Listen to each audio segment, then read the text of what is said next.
KCN में आपका स्वागत है। मैं किंग हमीद। ನಮಸ್ಕಾರ KCN ವಾರ್ತೆಗೆ ಸ್ವಾಗತ. ನಾನು ಸಬಿಹಾ.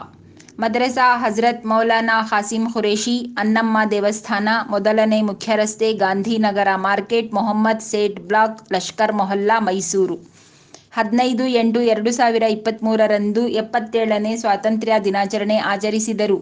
ಬ್ರಿಟಿಷರಿಂದ ನಮಗೆ ಸ್ವಾತಂತ್ರ್ಯ ಹೇಗೆ ಬಂತು ಎನ್ನುವುದು ಮಕ್ಕಳಿಗೆ ಅಲ್ಲಿ ಬಂದಂತಹ ಅತಿಥಿಗಳು ತಮ್ಮ ಮಾತುಗಳಲ್ಲಿ ಹೇಳಿದರು. ಇಂದು ನಮಗೆ ತುಂಬ ಸಂತೋಷದ ದಿನ. ಭಾರತದಲ್ಲಿ ಹಲವಾರು ಭಾಷಿಗರಿದ್ದಾರೆ, ಹಲವಾರು ಜನಾಂಗೀಯವರಿದ್ದಾರೆ. ನಮ್ಮ ದೇಶವನ್ನು ನಮಗೆ ಸ್ವಾತಂತ್ರ್ಯಗೊಳಿಸಿಕೊಟ್ಟವರಲ್ಲಿ ರಾಣಿ ಲಕ್ಷ್ಮೀಬಾಯಿ, ಸರೋಜಿನಿ ನಾಯ್ಡು, ಅರುಣಾ ಆಸಿಫ್ ಅಲಿ, ಶಹೀದ್ ಪೀರ್ ಅಲಿ, ಟಿಪ್ಪು ಸುಲ್ತಾನ್. ಬ್ರಿಟಿಷರು 200 ವರ್ಷಗಳಿಗೂ ಹೆಚ್ಚು ಕಾಲ ಭಾರತವನ್ನು ಆಳಿದರು. ಅನೇಕ ಸ್ವಾತಂತ್ರ್ಯ ಹೋರಾಟಗಾರರು ಬ್ರಿಟಿಷರ ವಿರುದ್ಧ ಹೋರಾಡಲು ವಿವಿಧ ವಿಧಾನಗಳನ್ನು ಅಳವಡಿಸಿಕೊಂಡಿದ್ದರು. ಭಾರತವನ್ನು ಸ್ವಾತಂತ್ರ್ಯಗೊಳಿಸಲು ನಮ್ಮ ಮಹನೀಯರು 1947 ಆಗಸ್ಟ್ 15ರಂದು ಭಾರತಕ್ಕೆ ಸ್ವಾತಂತ್ರ್ಯ ತಂದುಕೊಟ್ಟರು. ಅವರು ತಮ್ಮ ದೇಶದ ಪ್ರಗತಿಗೆ ಎಲ್ಲವನ್ನೂ ಮುಡುಪಾಗಿಟ್ಟರು. ವೀರ ಮಹಾಪುರುಷರ ಸ್ಮರಣೆಯಲ್ಲಿ ನಾವು ನಮ್ಮ ಭಾರತೀಯ ಸಂಸ್ಕೃತಿ, ಸಾಹಿತ್ಯ, ಶಿಕ್ಷಣ ಬೆಳಗಬೇಕು. ಇಂದು ಭಾರತದಲ್ಲಿ ಅನೇಕರು ಕಲಹಗಳನ್ನು ಹುಟ್ಟುಹಾಕುತ್ತಿದ್ದಾರೆ. ಹೆಣ್ಣು ಮಕ್ಕಳ ಬಗ್ಗೆ ಗೌರವದಿಂದ ಕಾಣಬೇಕು. ಧರ್ಮಕ್ಕಿಂತ ದೇಶ ಮುಖ್ಯ. ಇಲ್ಲಿ ಬಂದಂತಹ ಅತಿಥಿಗಳು ತಮ್ಮ ತಮ್ಮ ಅಭಿಪ್ರಾಯಗಳನ್ನು ಹೇಳಿಕೊಂಡಿದ್ದಾರೆ. ಬಂದಂತಹ ಅತಿಥಿಗಳು ಮೈಸೂರು ಜಿಲ್ಲಾ ರಾಜ್ಯಾಧ್ಯಕ್ಷ ಅಬ್ದುಲ್ ಮಜೀದ್, ಡಾಕ್ಟರ್ ಸುಮಯ್ಯ, ಕಾರ್ತಿಕ್, ಕಾಂಗ್ರೆಸ್ ಕಾರ್ಯಕರ್ತರು, ಬಾಬುಜಾನ್, ನವಾಬ್ ಜಾನ್, ಜ್ಞಾನ ಪ್ರಕಾಶ್ ಸ್ವಾಮೀಜಿ ಈ ಕಾರ್ಯಕ್ರಮದಲ್ಲಿ ಉಪಸ್ಥಿತರಿದ್ದರು. ಈ ಶಾಲೆಯ ಮಕ್ಕಳ ಪೋಷಕರು ಭಾಗಿಯಾಗಿದ್ದರು. ಎಲ್ಲರಿಗೂ 77ನೇ ಸ್ವಾತಂತ್ರ್ಯ ದಿನಾಚರಣೆಯ ಹಾರ್ದಿಕ ಶುಭಾಶಯಗಳು. ಬನ್ನಿ ಕ್ಯಾಮರಾಮ್ಯಾನ್ ಅಬ್ದುಲ್ ಹಮೀದ್ ಜೊತೆ ನೋಡೋಣ. ಸಬ್ಸ್ಕ್ರೈಬ್ ಮಾಡಿ. ऊंचा हो या नीचा हो, सब जात का हिंदुस्तान में ज़िंदगी गुजार सकते हैं।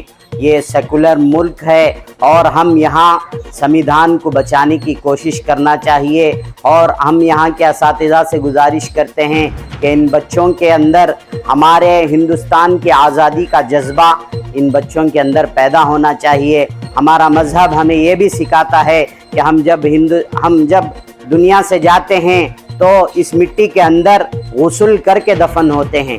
हमारा मज़हब ये तक सिखाता है।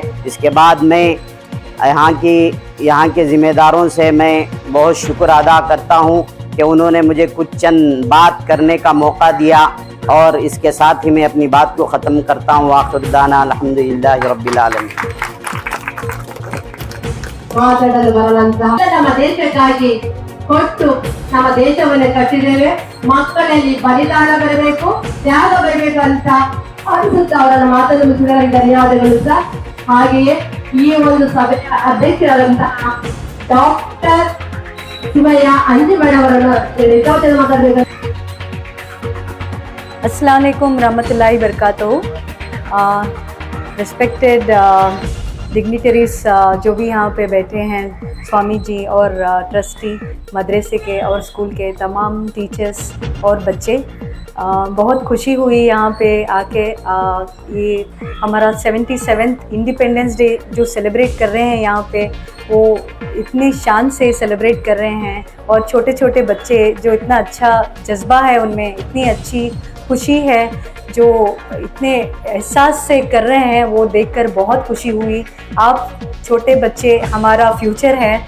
आप हमारे नौजवान बच्चे हैं जो हमारी आज़ादी को हम आज भी फील करते हैं। जो हमारे बड़ों ने इतनी सारी कुर्बानियाँ दी हैं, बहुत सारे खून बहे हैं, और वो जज्बा हमको याद रखना चाहिए, उनकी कुर्बानियों को याद रखना चाहिए। और आगे हमारे देश को भी बहुत सारे कुर्बानियों की ज़रूरत है।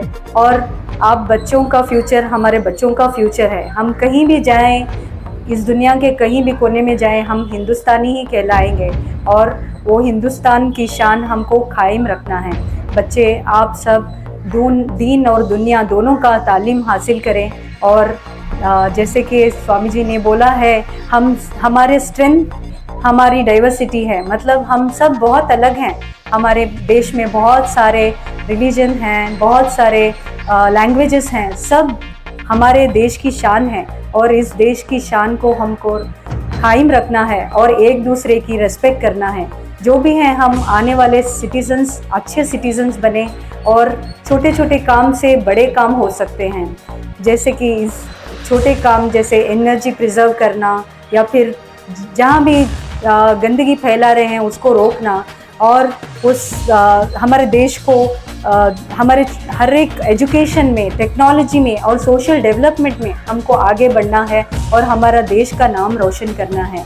हमारे बड़ों की आज़ादी को कभी भूलना नहीं चाहिए और उसका एहसास हमको हमेशा कायम रखना चाहिए। जो भी हमने इस आज़ादी की लड़ाई की थी, हमारे बड़ों ने एक होकर की थी, तो हमेशा हमको ये एकता बनाए रखना चाहिए और सबको याद रखना चाहिए diversity is something to be proud of. हम अलग हैं, वही हमारी बहुत सबसे शान की बात है और हम सब हिंदुस्तानी हैं और हमारे हिंदुस्तान को और आगे बढ़ना चाहिए और हर एक चैलेंज में हम उसके एक दूसरे का साथ देके, एक दूसरे की इज्जत करके हमको आगे बढ़ना चाहिए। समाज में अमन और शांति फैलाना चाहिए। इस बात मैं मदरसे वालों का और यहाँ जो भी टीचर्स हैं, ट्रस्टीज़ हैं, उनका तहे दिल से शुक्रिया अदा करना चाहती हूँ कि मुझे ये मौका दिए। Thank you so much. ಅಹಿಂಸೆಯನ್ನ ಸಹಿಸಿಕೊಂಡು ಈ ಒಂದು ದ್ವೇಷ ಸ್ವಾತಂತ್ರ್ಯವಾದವೆಲ್ಲರ ಒಂದೇ ಎಂಬ ಭಾವನೆ ಒಗ್ಗಟ್ಟಿರಬೇಕಂತ ಅವರು ಎರಡು ಮಾತುಗಳಲ್ಲಿ ಸ್ಪಷ್ಟವಾಗಿ ಹೇಳಿದಂತಹ ಅವರಿಗೆ ಡಾಕ್ಟರ್ ಸುಮೈ ಮೇಡಮ್ಗೆ ಧನ್ಯವಾದಗಳು। ಹಾಗೆ ಈ ಮದ್ರಸದ ತರಹನ ಹೇಳ್ತಾ ಇದ್ದಾರೆ।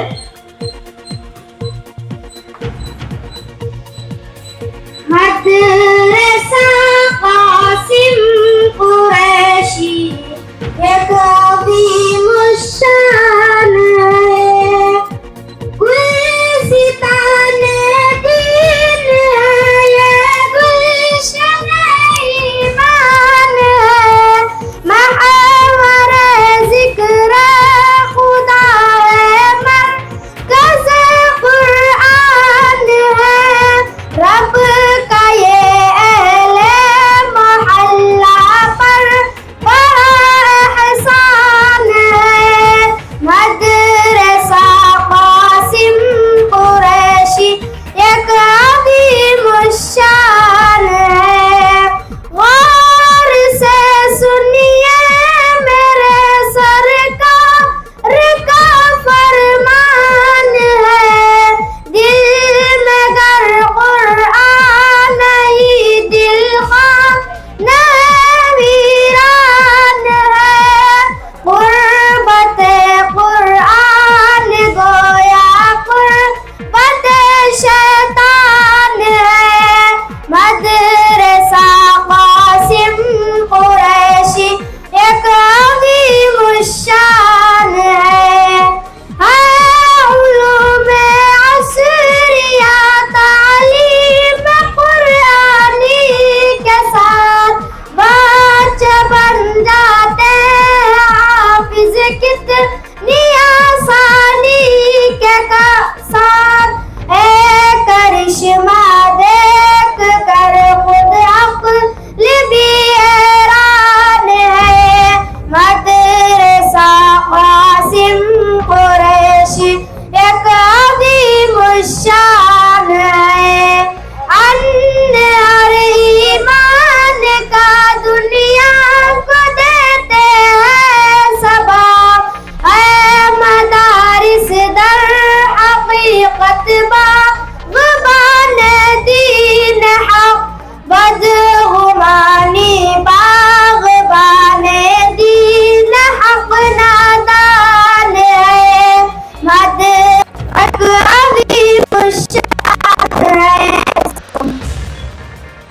ಧನ್ಯವಾದಗಳು ಇಷ್ಟ। ಈಗ ಒಂದು ಸಮಾಜ ಸ್ಟೇಟ್ ಪ್ರೆಸಿಡೆಂಟ್ ಅಪ್ಪನ್ ಬದಿದವರಿಗೆ ಸ್ವಾಗತವನ್ನು ಹೃದಯದ ಸ್ವಾಗತವನ್ನು ಬಯಸಿದ್ದೇನೆ।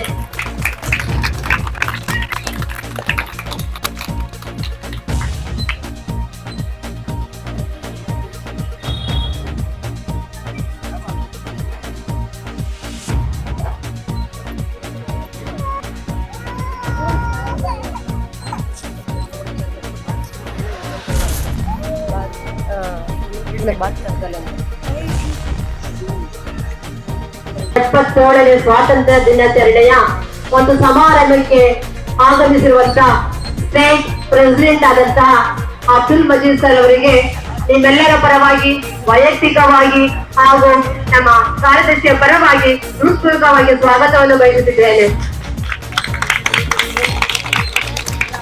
ದಯವಿಟ್ಟು ಸದಸ್ಯರು ಸಹ ಬಂದ ತಕ್ಷಣ ಭಾಷಣ ಕೊಡ್ತಾ ಇರಿ ಅಂತ ನೀವು ಇಟ್ಕೋಬೇಡಿ. ದಯವಿಟ್ಟು ನಮ್ಮೆಲ್ಲರ ಉದ್ದೇಶಿಸಿ 2 ಮಾತನಾಡಬೇಕಂತ ತಮ್ಮಲ್ಲಿ ಕಳಕಳಿಯಿಂದ ಕೇಳ್ಕೊತಾ ಇದ್ದೀನಿ. ಅವರಿಗೂ ಸಹ ನಿಮ್ಮೆಲ್ಲರ ಪರವಾಗಿ ಹಾಗೂ ವೈಯಕ್ತಿಕವಾಗಿ ನಾನು ಹೃತ್ಪೂರ್ವಕವಾದ ಸ್ವಾಗತವನ್ನು ಬಯಸುತ್ತಿದ್ದೇನೆ. ಚಪ್ಪಾಳೆ. ಕ್ರಿಸೆಂಟ್ ಎಜುಕೇಶನಲ್ ಸೊಸೈಟಿ ವತಿಯಿಂದ ನಡೆಯುತ್ತಿರುವ 77ನೇ ಸ್ವಾತಂತ್ರ್ಯೋತ್ಸವದ ವೇದಿಕೆಯಲ್ಲಿ ಉಪಸ್ಥಿತರಿರುವಂತಹ ಗೌರವಾನ್ವಿತ ಸ್ವಾಮೀಜಿಗಳೇ, ಬಾಬಾಜಾನ್ ಸಾಹೇಬ್ರೆ ಮತ್ತು ಈ ವೇದಿಕೆಯಲ್ಲಿರುವಂಥ ಎಲ್ಲ ಗಣ್ಯರೇ, ಅಧ್ಯಾಪಕ ವೃಂದದವರೇ, ಎಲ್ಲ ವಿದ್ಯಾರ್ಥಿಗಳೇ, ತಮಗೆಲ್ಲರಿಗೂ 77ನೇ ಸ್ವಾತಂತ್ರ್ಯೋತ್ಸವದ ಶುಭಾಶಯಗಳನ್ನು ಈ ಸಂದರ್ಭದಲ್ಲಿ ತಿಳಿಸುತ್ತಾ, ಸರಿಸುಮಾರು 300 ವರ್ಷಗಳು ಈ ದೇಶವನ್ನ ಬ್ರಿಟಿಷರು ಆಳ್ವಿಕೆ ಮಾಡಿದಂತಹ ಸಂದರ್ಭದಲ್ಲಿ ವ್ಯಾಪಾರದ ಉದ್ದೇಶದಿಂದ ಬಂದಂತಹ ಬ್ರಿಟಿಷರು ಆ ನಂತರ ಈ ದೇಶವನ್ನ ಸಂಪೂರ್ಣ ವಶಪಡಿಸಿಕೊಂಡು ಈ ದೇಶದ ಜನರನ್ನ ಗುಲಾಮರನ್ನಾಗಿ ಮಾಡಿಕೊಂಡು ಈ ದೇಶವನ್ನ ಲೂಟಿ ಹೊಡೆಯುವಂತ ಕೆಲಸ ಮಾಡಿದಂತ ಸಂದರ್ಭದಲ್ಲಿ ಅದನ್ನ ಮನಗಂಡಂತಹ ಈ ದೇಶದ ಮುಖಂಡರುಗಳು, ನಾಯಕರುಗಳು ಬ್ರಿಟಿಷರ ವಿರುದ್ಧ ಬಹುದೊಡ್ಡ ಹೋರಾಟವನ್ನ ಕೈಗೆತ್ತಿಕೊಳ್ತಾರೆ. ಶಹೀದೆ ಮಿಲ್ಲತ್ ಟಿಪ್ಪು ಸುಲ್ತಾನ್, ಬಹದ್ದೂರ್ ಶಾ ಜಫರ್ರಿಂದ ಹಿಡಿದು ಆಧುನಿಕ ಸ್ವಾತಂತ್ರ್ಯದ ಹೋರಾಟಗಾರರಾದಂತಹ ಸುಭಾಷ್ ಚಂದ್ರ ಬೋಸ್ ಅವರಿರ್ಬೋದು, ಮಹಾತ್ಮ ಗಾಂಧೀಜಿ ಅವರಿರ್ಬೋದು, ಮೌಲಾನಾ ಅಬುಲ್ ಕಲಾಂ ಆಜಾದ್ ಇರ್ಬೋದು, ಭಗತ್ ಸಿಂಗ್ ದವರು, ಈ ರೀತಿಯಾದಂತಹ ನಾಯಕರುಗಳು ಈ ದೇಶವನ್ನ ಸ್ವಾತಂತ್ರ್ಯಗೊಳಿಸಲಿಕ್ಕೆ ಹೋರಾಟವನ್ನ ಮಾಡ್ತಾರೆ. ಇವತ್ತು ಈ ಒಂದು ಸ್ವಾತಂತ್ರ್ಯೋತ್ಸವದ ದಿನ ನಾವೊಂದು ಪಾಠವನ್ನ ತೆಗೆದುಕೊಂಡು ಹೋಗ್ಬೇಕಾಗ್ತದೆ. ಅಂದ್ರೆ ಈ ದೇಶ ಇವತ್ತು ನಾವು ಸ್ವತಂತ್ರವಾಗಿ ಬದುಕ್ತಾ ಇರುವಂತ ಈ ಸಂದರ್ಭದಲ್ಲಿ ಈ ದೇಶವನ್ನ ಸ್ವತಂತ್ರಗೊಳಿಸಕ್ಕೆ ಸರಿಸುಮಾರು 300 ವರ್ಷಗಳ ಹೋರಾಟ ನಡೆದಿದೆ. 300 साल का जद्दोजहद चला है. ऐसा ही आसानी से इस देश को आजादी नहीं मिला है. 300 साल का जद्दोजहद हुआ है. हजारों लाखों लोग कुर्बानी करे हैं, शहीद हुए हैं. उनका घर मामला बिजनेस छोड़ के बहुत तकलीफें उठा के इस देश को आज बचाए. इस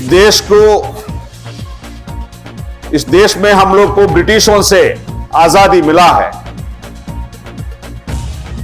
और आज का जो पॉलिटिकल सिस्टम में इस देश जो परेशानी उठा रहा है, ಈ ದೇಶ ಇವತ್ತು ಸಮಸ್ಯೆಗಳು ಏನಿದೆ, ಸ್ವಾತಂತ್ರ್ಯ ಸಿಕ್ಕಿ 77 ವರ್ಷಗಳಾದ್ರೂ ಕೂಡ ಈ ದೇಶದಲ್ಲಿ ಬಡತನ ಇದೆ, ನಿರುದ್ಯೋಗ ಇದೆ, ಅಸ್ಪೃಶ್ಯತೆ ಇದೆ, ತಾರತಮ್ಯ ಇದೆ, ಹಸಿವಿದೆ. ಇಂತಹ ಒಂದು ಪರಿಸ್ಥಿತಿ ನಿರ್ಮಾಣ ಆಗಿದೆ.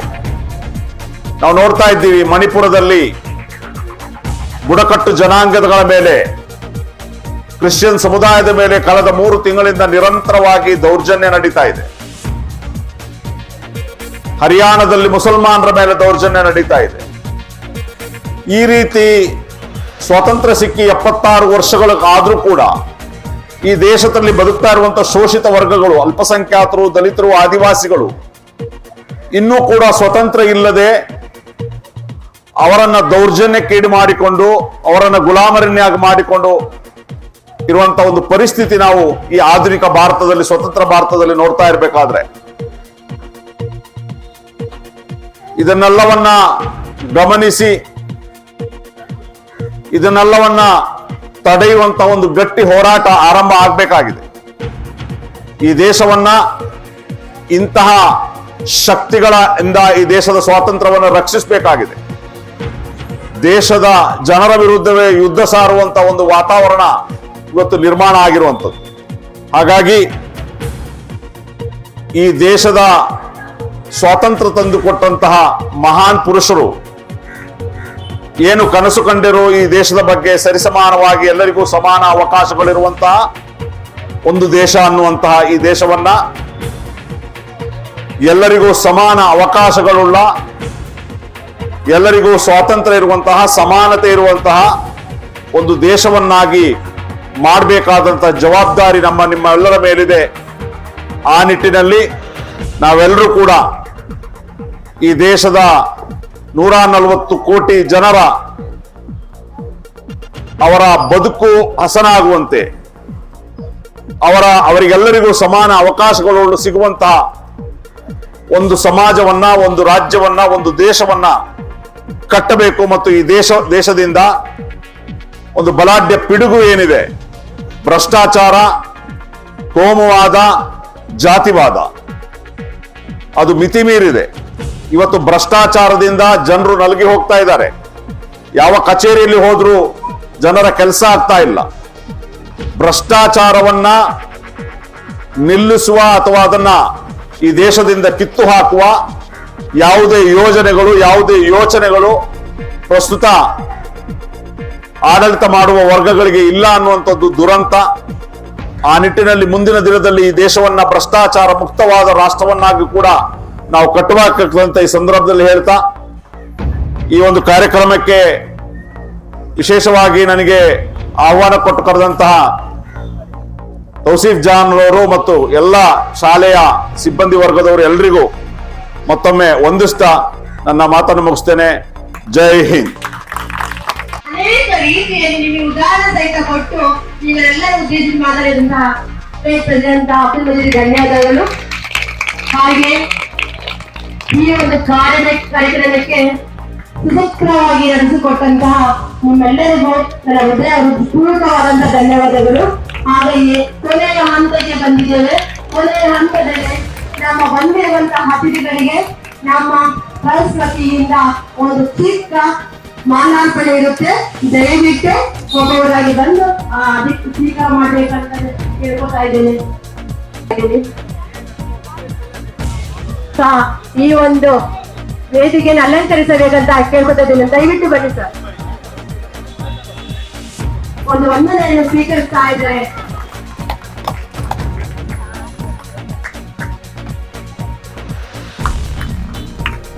ಹಾಗೆಯೇ ನಮ್ಮ ಸ್ವಾಮೀಜಿ ಅವರಿಗೆ ನಮ್ಮ ಮನ್ಸು ಜಾನ್ ಅವರು ಒಂದು ವಂದನೆಯನ್ನು ಸ್ವೀಕರಿಸುತ್ತಾರೆ.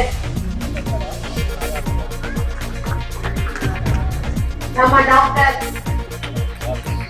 ಸುಮಯ್ಯ ಹಾಂಜನ್ ಮೇಡಮ್ ಅವರಿಗೆ, ಸಭಾ ಮೇಡಮ್ ಅವರು ಒಂದು ವಂದನೆಯನ್ನು ಸ್ವೀಕರಿಸಬೇಕಂತ ಕೇಳ್ಕೊತಾ ಇದ್ದೀನಿ. ಚಪ್ಪಾಳೆಗಳಂತ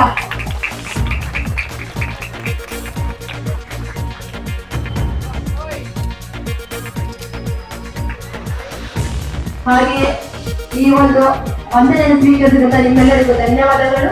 ಧನ್ಯವಾದಗಳು ಮ್ಯಾಮ್. ಧನ್ಯವಾದಗಳು ಸರ್. ನವಾಬ್ ಜಾನ್ ಅವರು ಸ್ಟೇಜ್ ಮೇಲೆ ಬರ್ಬೇಕಂತ ಕೇಳ್ಕೊತಾ ಇದ್ದೀನಿ. ನವಾಬ್ ಜಾನ್ ಸರ್ ವೇದಿಕೆ ಮೇಲೆ ಬರ್ಬೇಕಂತ ಕೇಳ್ಕೊತಾ ಇದ್ದೀನಿ. ದಯವಿಟ್ಟು ವೇದಿಕೆ ಮೇಲೆ ಬನ್ನಿ. ದಯವಿಟ್ಟು ಬನ್ನಿ ಸರ್. 77ನೇ ಸ್ವಾತಂತ್ರ್ಯೋತ್ಸವದ ಶುಭ ಸಂದರ್ಭದಲ್ಲಿ ಭಾರತವಾಗಿ ಉಳ್ಕೋಬೇಕು ಅನ್ನೋದು ನಮ್ಮ ಮೊದಲನೇ ಸಂಕಲ್ಪ.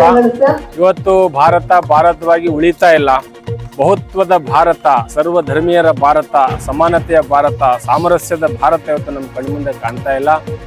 ಭಾರತ ದೇಶದ ಮಹಿಳೆಯರಿಗೆ ಅತ್ಯಂತ ಗೌರವ ಕೊಟ್ಟಂತ ಈ ದೇಶದ ಮಹಾತ್ಮರು, ಸಂತರು, ಶರಣರು ಇವತ್ತು ಭಾರತ ದೇಶದ ಹೆಣ್ಣು ಮಕ್ಕಳಿಗೆ ಬೆತ್ತಲೆ ಮೆರವಣಿಗೆ ಮಾಡ್ತಕ್ಕಂಥದ್ದು, ಹೆಣ್ಣು ಮಕ್ಕಳನ್ನ ಬಹಳ ಅತ್ಯಂತ ಅಗೌರವದಿಂದ ನಡೆಸ್ಕೊಳ್ತಕ್ಕಂಥದ್ದು, ಮತ್ತೆ ಸ್ವಾತಂತ್ರ್ಯ ಸಿಕ್ಕಿದ್ರೂ ಸಹ ಇವತ್ತಿಗೂ ಬಡತನ ಜೀವಂತವಾಗಿದೆ.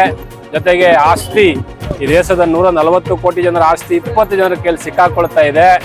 ಭಾರತ ಒಂದು, ಭಾರತೀಯರೆಲ್ಲ ಒಂದು ಅಂತಕ್ಕಂಥ ರೀತಿಯಲ್ಲಿ ಈ ಸ್ವಾತಂತ್ರ್ಯೋತ್ಸವವನ್ನು ನಾವು ಆಚರಣೆ ಮಾಡಬೇಕಾಗಿದೆ.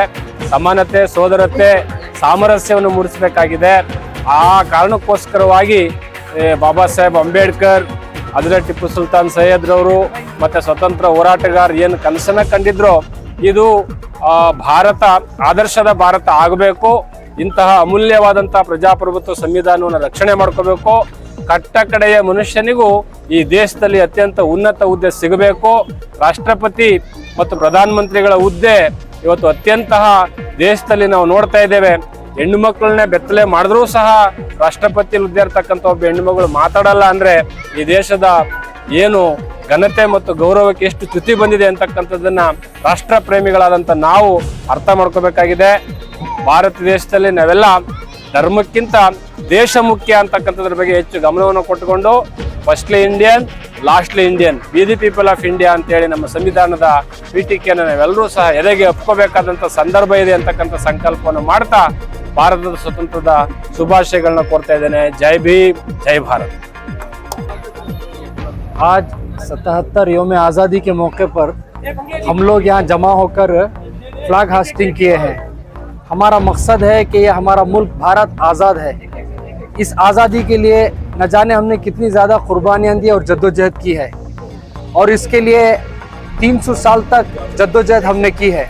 सिराजुद्दौला से लेकर शहीद मिल्लत टीपू सुल्तान तक, फिर वहाँ से लेकर मौलाना कासिम नानूतवी तक, फिर उसके बाद शेखुल हिंद, यहाँ तक के बाज़ उलमा को माल्टा की काले पानी में रखा गया इसी जद्दोजहद की पादाश में। आज इतनी कुर्बानियों के बाद आज हमें मुल्क आज़ाद हुआ, लेकिन बदकिस्मती से आज़ाद होने के बाद भारत भी आज भी यहाँ के दलित, यहाँ के मुसलमान, इस मुल्क की औरतें महफूज नहीं हैं। आज आप देख रहे हैं कि मणिपुर पूरा जल रहा है। इस मुल्क का प्राइम मिनिस्टर आज तक एक लफ्ज़ बोलने के लिए तैयार नहीं। हरियाणा में लिंचिंग की जा रही है, हरियाणा में मुसलमानों को मारा जा रहा है, घरों को जलाया जा रहा है। ये तमाम चीज़ें आज़ाद भारत में हो रही हैं। इस वजह से हम इस आज़ादी के अवसर पर, मौके पर कहना चाहते हैं कि जिस तरह जद्दोजहद के साथ कुर्बानी देकर इस मुल्क को हमने बचाया था, आज मुल्क फिर एक मर्तबा फिस्ताई ताकतों के साथ फैशिस्ट कुव्वतों के हाथों में चला गया है। इन फैशिस्ट कुव्वतों से मुल्क बचाने के लिए हम लोग जद्दोजहद कर रहे हैं। इंशाअल्लाह हम इसके लिए फिर से कुर्बानी देंगे और इस मुल्क को इन फैशिस्ट कुव्वतों से बचाकर इस मुल्क को आज़ाद, जो बाबा साहब भीमराव अंबेडकर ने जो संविधान लिखा, उस संविधान के मुताबिक हम इस मुल्क को चलाएंगे। इतना कहकर मैं अपनी बात खत्म करता हूँ।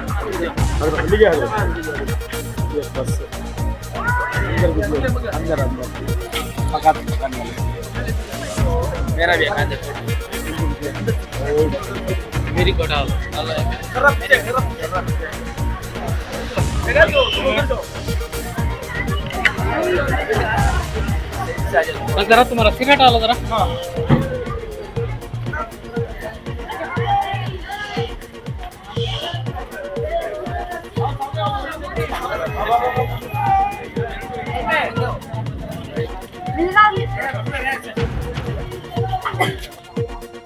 अस्सलाम वालेकुम रहमतुल्लाहि बरकातहू। आज जो 15 अगस्त बनाया गया है, मदरसा हज़रत मौलाना कासिम कुरैशी रहमतुल्लाह अलैह के तमाम ज़िम्मेदार अहबाब और कमेटी के पूरी स्टाफ और स्कूल की स्टाफ, करसेंट स्कूल की स्टाफ, टीचर्स, मैनेजमेंट, इन तमाम अहबाब आज हमारे मेहमान खुसूसी में डॉक्टर सुमैया बानू, जनाब अब्दुल मजीद साहब, जनाब स्वामी जी साहेब और अलहाज बाबाजान साहेब, जनाब नवाब जान साहेब, इन तमाम को मैं सबसे पहले मदरसे की जानिब से मैं इन तमाम को मुबारकबादी देता हूँ और इन लोगों को सहलन और मरहबा कहता हूँ मेरी कमेटी की जानिब से। आज जो प्रोग्राम था, हमारी कमेटी की फ़खरी दावत पर तमाम अहबाब शिरकत फरमा हैं कि मैं दिलो जान से कमेटी की जानिब से इन तमाम अहबाब का, आए हुए मेहमानों का, तमाम का मैं शुक्रिया अदा करता हूँ। अस्सलाम वालेकुम रहमतुल्लाहि वबरकातुहू।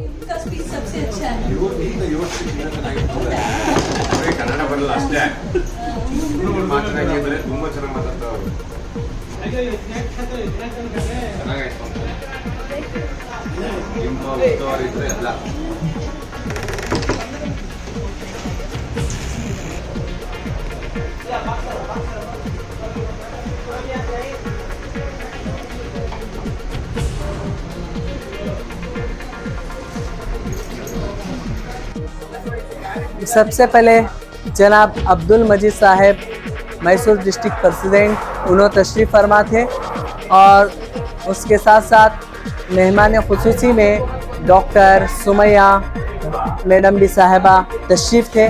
उसी के साथ साथ कार्तिक करके एक वो भी कांग्रेस के लीडर्स वो भी तशरीफ़ थे और उसी के साथ साथ अलहाज बाबजान साहब, अलहाज नवाबजान साहब और तमाम कमेटी के ज़िम्मेदार अहबाब और जाना प्रकाश स्वामी जी वो भी थे। वो पूरे तमाम ज़िम्मेदार अहबाब भी थे और उसी के साथ साथ तमाम आवाम भी थी कि हमारे साथ दिए हैं। और करसेंट स्कूल के मैनेजमेंट और मदरसा कासिम कुरैशी का मैनेजमेंट ये तमाम से मैं मुबारकबादी देता हूँ कि आप लोगों ने शिरकत होकर इस जलसे पर कामयाबी की।